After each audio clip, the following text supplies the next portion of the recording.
And they'll use some vowel points as well to kind of tell us how it works. So that's all we always have to remember. Whatever letter they're using, they'll put it either in the front of a root, or they might put it in the middle of a root, or they might put it after the second letter of the root. Just depends on where they want to put it. And that has to do with, how we memorize things. We just need to understand that they're using letters, and they're using what they would call naku, which are dots, little marks to let us know what it is. Okay. So going back here to my share. All right, here we go. All right. So these are your vocabulary words.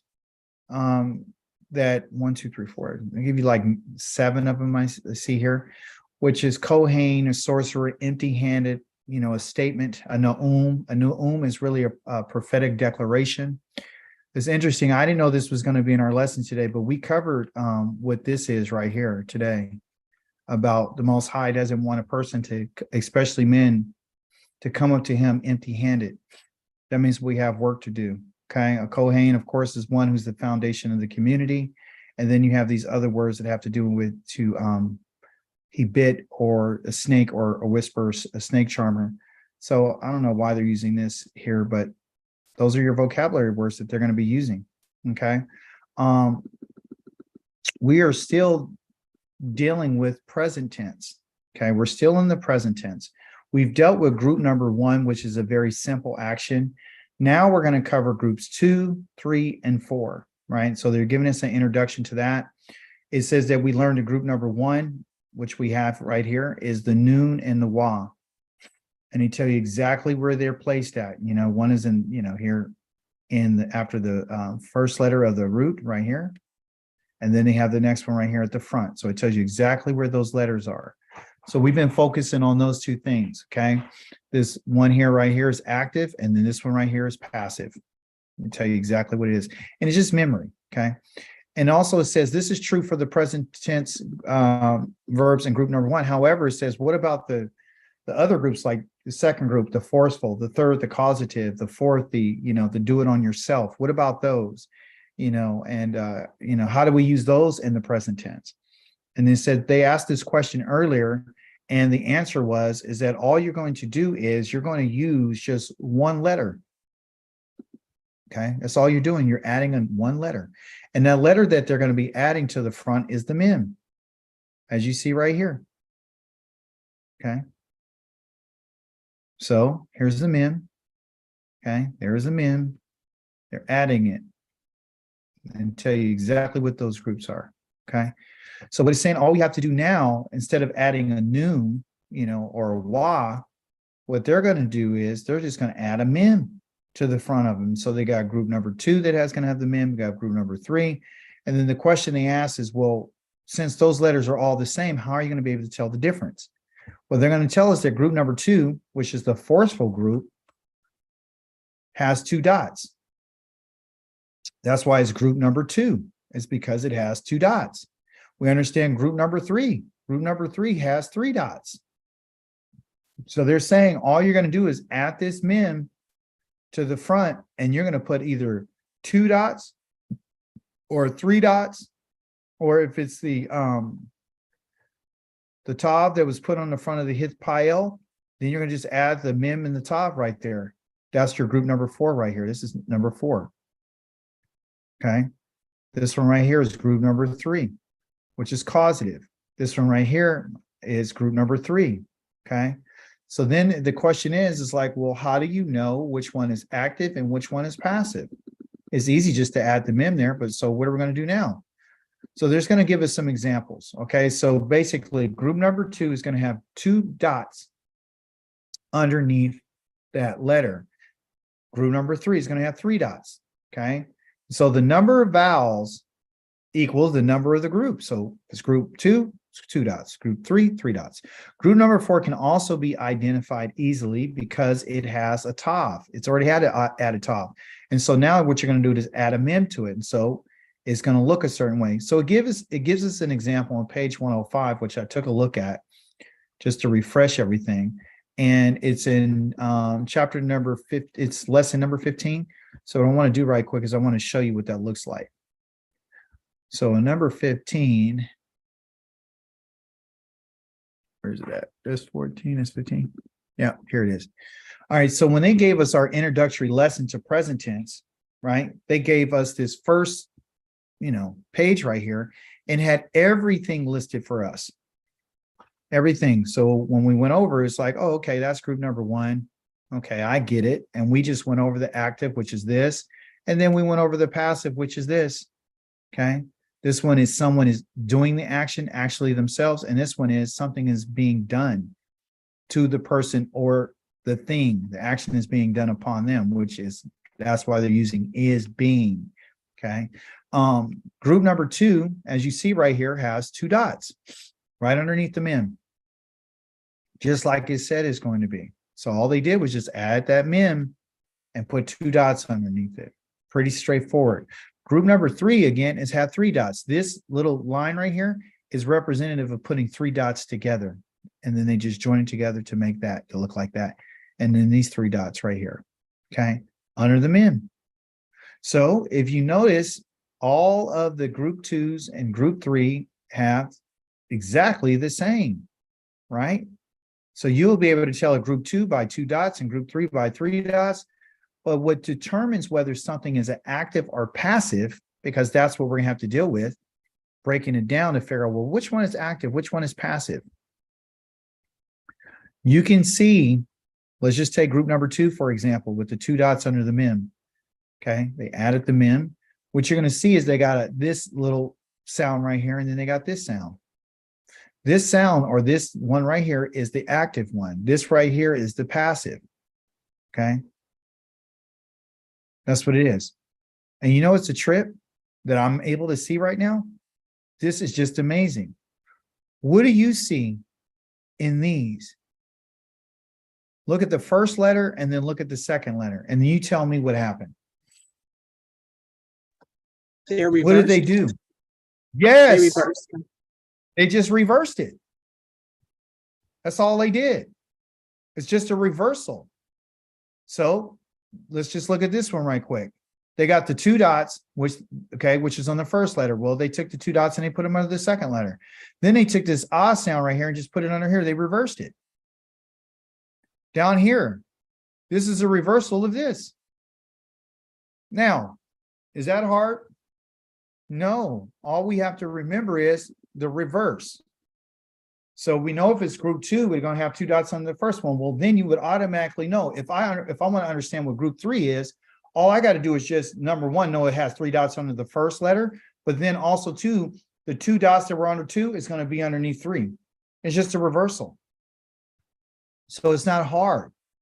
It's not hard for us, we just have to remember group number 3 is a reversal of the way that the vowels are. Okay, so if that is it, then that one here is just a reversal of this one.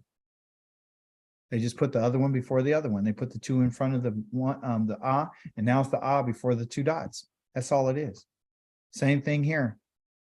2 dots, 3 dots, 3 dots, 2 dots. Same thing. Okay. Now we do understand these sounds. Just to kind of do a quick follow-up. This is a okay. It's real quick. Okay. That right here is a ah, short ah. So and this right here is a okay, like a ooh, let me see, fool or ooh. All right, so I want to be clear on these 3 dots. These 3 dots are a U sound, okay? It's a U sound, but the U has 2 sounds, okay? It has a ooh, okay? Has a ooh sound, okay? Like school, ooh, okay?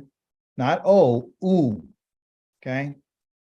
And then, okay, so like in fool, okay? The other sound for it is F-U-L-L, full, full, full, full, okay? This is ooh and this is okay? So fool, and ul, Okay, those are the two sounds. So the three dots on the bottom are not a oo sound. It's a sound, like as in us. Okay, you wouldn't say oos, you would say us. Okay, so these three dots is this sound, the okay. Now, when you have the wah with the dot on the side of it, that's going to give you the oo sound. That's oo. Okay, because this right here is a u sound, but it's the oo. Okay, oo, like fool or school or cool. Okay, but the three dots, that's the okay. Any questions? Because you're going to see that at top when we had the wah. Remember, the wah can be used for a vowel. It's actually one of the vowel sounds. So up at top, you see that there's a wah, and what sound does that make? Oh. Oh. Now I'm gonna got a wah right here, and I put the dot on the side here. What sound is that? Ooh. Then I got the three dots. And they have names for these, of course, like the kolam wah or the sharek. This one right here is a sound, like us. Okay. So that's what it is. Just like with the yod. The yod has a Y sound, and the yod can actually be with a dot here, which is called the correct yod. It could be two E sounds, like E, and then they just have the dot by itself, which is the I sound, like as in it. Okay. So there's several different things that you have to remember. And the more you do this, the more you remember, the more they come to mind. Okay. So this is not, let me pronounce this right here. This is not in line number 6, causative. This one right here would not be mul. It'd be mol. Okay, molbash. Okay, it wouldn't be mulbash. Okay. But if it was a mem and it had this wah right here with this dot right here, and it had a lamed right there, and then the bet right here, and then the shin right here, that'll be mulbash. Okay. But this is mulbash, not mulbash. Okay. Just wanted to bring that out for you. All right. So as you can see, understanding the present tense in group number 1, simple, we've already know what that is. Group number 2, 3, and 4, just adding them in. That's all you're doing. First, on number 7, doing the active and passive on oneself, you can see here that because it's doing it on oneself, that it's both active and passive at the same time. This is probably like one of the easiest things to remember, because they're just adding that mem to the existing tav that's there. Okay. But also too, we learned that there could be a yod and then a tav. Okay. So if it's a yod and a tav, then it would be that yod would represent he has done something on himself. Okay. If it's a tav and another tav, there's two tavs that will be next to each other. Okay. It's a hey and a tav, the standard hitpayel, but now it's a mem and a tav. So all they want you to remember is that the mem that's added to the front of the root is telling you that it's in the present tense for groups number 2, 3, and 4. So you already understand this one up here at top. You already know. Ooh, what happened? Something happened. Okay, let's just go back there. No worries. All right, push that up. Okay. So that's what they're trying to tell us. And that's that simple. Any questions for that before we continue? Pretty straightforward. All right, so now it's telling us something. So now that this mem, that's present in the front of groups 2, 3, and 4, they're telling us how the vowels are going. So group number 2, 2 dots. Went over this. Group 3, 3 dots. Group number 4, just that mem added to that top. Simple. So in summary, you'll be able to see how that looks and, what's the idea behind that. Group number 2, which is a forceful action, they're telling you to add those 2 dots right there, as you've already known that that's what it is. Okay, and then here's some examples down here. So now they're asking us, they want us to see how to differentiate between groups 2 active and passive forms. Okay, just the way that when they talk about these active and passive forms, what they're really saying is how these vowel points are put, So now that I told you the letter, now it's saying, well, okay, well, how are you going to determine whether this is somebody doing the action or is this action being done on something or someone? And so again, they're telling us how you would be able to identify that, which I've already gone over, which is the second letter that tells you what it is, okay? Which is the ah and the okay? Okay. So how would someone say this one right here?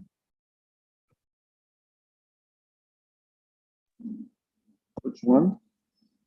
This one right here. Oh, Mishbar.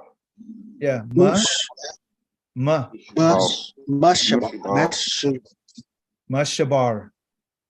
Okay, Mashabar. Sh. Okay. So this is what I want you to practice because this is not hard when you look at it. You can look at it and identify it. But when you're practicing it, I want you to practice it. I want you to remember that anytime you're talking about something passive, it's going to be those 3 dots underneath the second. So you got to break down each group. Okay. So this is the reason why they've done it. They brought out group number 2, which is forceful. So in your mind, you just have to say and accept and say, okay, this is true, right? When I'm talking about doing something actively, all right, I know that letter right there means it's in the present tense. But what I'm concerned is how is it being done? I know where it's at. I know it's present. I know it's not in the past. I know it's not in the future. I know it's going on right now. So how do I want to remember whether something is active and passive? Is it just by looking at that and knowing that that means that? Or should I associate a sound with this? Okay. And here's one of the things that I've learned is that once you associate, right, what you're seeing with your eyes with a sound is going to last a lot longer. So for example, anything that's being done in an action more than likely is going to be a ah sound. Ah means active. That's the reason why they're using it. It's not just because of the symbol, it's because of the sound. It's that phonetic sound, that ah, okay? And like I told you, I think I've said it before, that even when you add something to the feminine and it's that ah means active. That's what it means. It's not just like, I don't want us just to look at dots and stuff and go, okay, there's 3 dots, so that's what it means. It's the sounds. And we know that ah is active. That's why it's Torah or Adamah or Kokma. Those are all feminine. It's all feminine. So when anything's feminine, she's actively doing something. She has to do something. Okay. So when you see that, you were like, okay, that's active. Okay. Now the like us, okay, you're more than likely going to see passiveness in this sound here. Okay. So let me give you another example.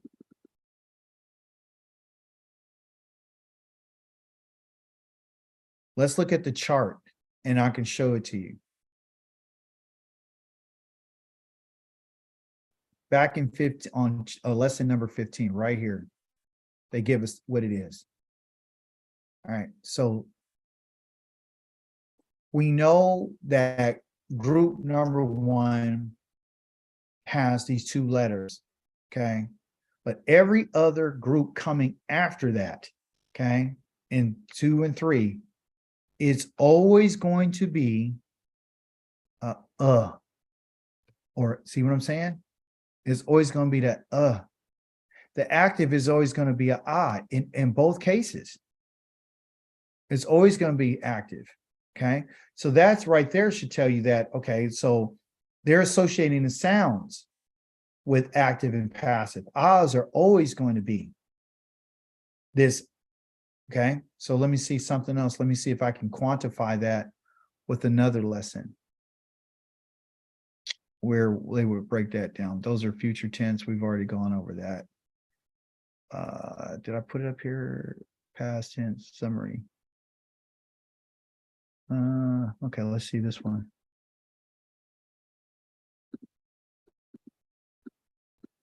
All right. All right, so yeah, that's a good example. All right, so here's a summary of the past tense. Check this out. Now, just like our present tense, they're using at noon as a passive. Okay. It was or is being or whatever it is. Okay. You notice on this passive right here, it's that okay. Now check this out. Down here is the oo sound, like who and huh. Where? In the passive.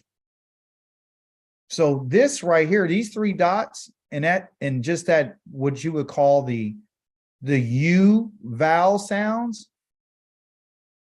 are the vowels that you need to remember for passive when it comes to forceful, group 2 and group number 3. This one down here, it's always going to be, like I said, the tav, whatever letter they put in front of it. It could be yod, it could be the hey, it could be any letter. It could be the mem, like we just saw in our present tense. Okay. And that's basically it. So the passive is associated with that U vowel sound. Because remember, these dots mean not only, they're called a nakud, but they're actually meaning a sound, and and those sounds represent vowels. That's why they're calling them vowel points, because they're supposed to point you to the vowel that you're supposed to remember. And we don't look at it like that. We look at them just as dots because that's what they taught us. And that's how they want us to learn. Okay, which is kind of cool, but it's like training wheels. That's what it is. It's training wheels to get you to understand, well, okay, well, what? So the question is, it's not a trick question, but it is something we need to ask. What sound does the aleph make by itself? Nothing. None. It's completely silent. Okay. So, but we also know, check this out. It doesn't make a sound unless there's something underneath it, correct? So what they did is they said, we're going to put this dot. I told you that dot is a I sound, as in it. Okay. Right? Is that sound? So we're going to put that vowel, because that's what it is. That dot is a vowel. We're going to put that vowel underneath that in particular letter. So the aleph can operate as several different vowels. Okay. Sometimes you might see the aleph and it might have the underneath it. Right? It's called a quiescent aleph. Like you can use it for whatever vowel you want to put underneath it. So it represents that vowel. So in our Hebrew language, I told you that there are 4 letters, okay, that can be used as vowels. Those letters are an aleph, right? It could be a hey. I'm talking about vowels. So you got the Hebrew letters. So people say, well, what was the language? The Ashkenaz put these dots in here, so it's not a real language, it's not true. Right? So that's their argument. But they don't understand that all they did was they know that these in particular dots represent these letters that I'm writing out, which is the aleph, the hey. What's the next one? Yod. It's the wa, and then we have the yod. So these are the vowels, okay? And our vowels are A, E, I, O, and U. There are 5 of them. Okay. So let's begin. And let's find out what can these, out of these 4 letters, can we pull out 5 vowels out of these 4 Yes. letters? Yes, you can. Okay. Let's start off with my favorite, the wa. This wa is like this, and it means and, but as soon as I put a dot over it, what vowel did I just make? Oh, Oh, thank you. That didn't have it. I went here and put the dot on the side. What vowel? So let's get that out of there. What's the next one? you. That's the U. So we understand now that the Y is used for the vowel of the O and U. Okay. Sometimes when you would see a dot just over one of the letters, what really should be there is a Y. But they call that a defective spelling because they didn't spell it all the way out. So they got lazy and just put the dot there. Okay. So that covers that. Now we got 3 letters left. So let's scratch this one off. Now we got 3 letters left. What letter does I represent? Aleph. It could be the aleph or it could be the Yod. yod. Got it? So that leaves us with 2 letters left, which is a hey and an aleph. Okay. So the hey can be used for a vowel of the what? Oh. It could be the E. It could be the E. E with a herrick under it. Would it be? Okay. Or It could be the E. And of course the aleph can have that ah sound, right? So those are the 4 letters. And what I want to do is I want to take out more time to go over that with you a little bit later. Okay. Because those are the vowels that are being used. Okay. So you can see that those 4 letters can actually represent not only consonants, but they can actually represent vowels. So often when we see a word spelled out, we'll be like, oh, where's the vowel? Where's the vowel at? You see?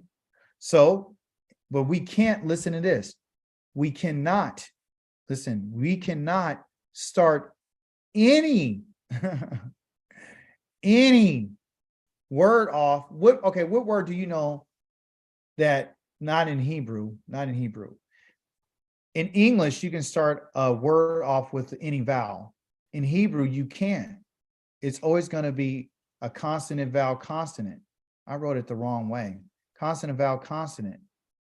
It'll never start off with a vowel, consonant. Never. And that's where it gets tricky. So that's the reason why I want to go over those, and that's syntax on how words are organized and what the structure of them are, okay? My point is that the vowel points are nothing but vowels. And once you know, when you look at those 3 dots and be like, oh, okay, that's a U vowel. That's that sound. Well, which sound is it? Is it the oo or is it the Which one? Then you'll be able to figure that out. Well, oh, that's the right there. Oh, what's the oo? Oh, the oo is this. Oh, but they're both the U vowel. Oh, okay. I got you. So whenever someone says something, right, then you would have to hear like, okay, well, why is it this sound? Oh, because it's passive.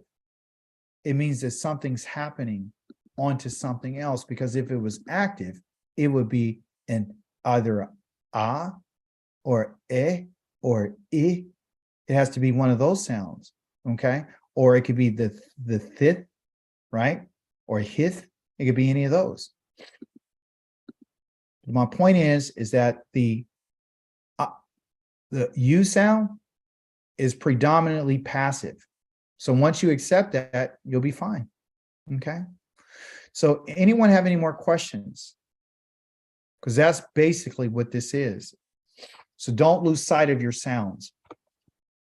And that's your lesson for today. I'm going to send this over to you as soon as I can. Anyone have any questions?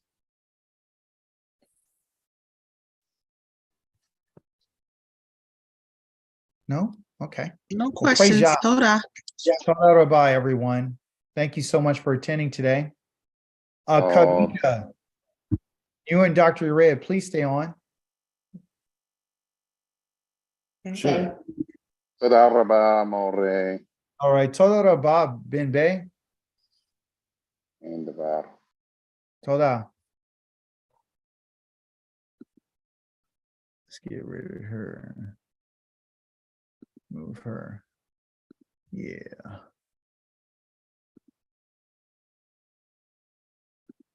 All right. Who else we got? Who's the Zoom user? All right. There you guys are. Shabbat Shalom. Shabbat shalom. Hey, Kawika, Yes. do you know that your name was part of the Torah portion today? Seemed like it, but I couldn't, I was just trying to. if it No, was- yeah, that's if you were to spell out your name, it would definitely be that Koweka. It's really so many words have to do with that in particular word. And when I thought about it, it's actually using the same letters. Hmm.